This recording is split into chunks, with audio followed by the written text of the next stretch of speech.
We continue to celebrate Hispanic Heritage Month. A museum in Miami shares the history and culture of the Cuban people who have left the country. Our Melissa Marrero has more on one of the most significant events in the story of Cuba. Carmen Valdivia is the executive director and curator of the American Museum of the Cuban Diaspora.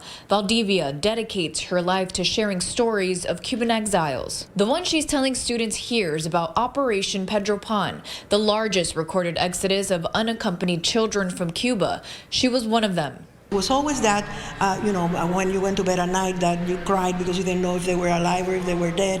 This large map tells the story of the Pedro Pan children, an operation that brought 14,000 children to the United States. These red dots that you see here show where the children were placed. The operation involved the U.S. government and the Catholic Welfare Bureau. I came with my sister. I was 12 and she was 14. And we went to live in a camp.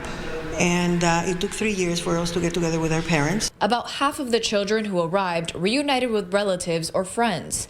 The Catholic Welfare Bureau cared for the rest by providing shelter for the children. When we left Cuba, we were told to ask for George, and his name was George Warch, and he was at the airport every day waiting for us. He had a little book, we called it the airport log, and in that book he would write the name, the date, the name of the child, the date of birth, the place that we were sent to, and the type of visa that we had. The exhibit contains personal documents and photos of the children.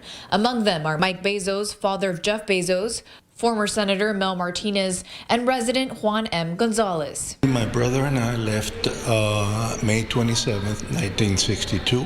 Gonzalez was 12 years old, moving from camp to camp, living an out-of-ordinary life for a preteen, but creating friendships along the way. When we left Matecumbe, there were 14 of us that we still know each other to this day.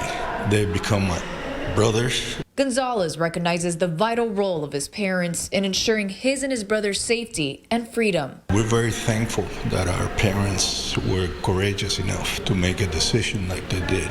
It's not only for my sister and I, but for our children and our grandchildren that they're able to live in freedom because of the sacrifice of my parents.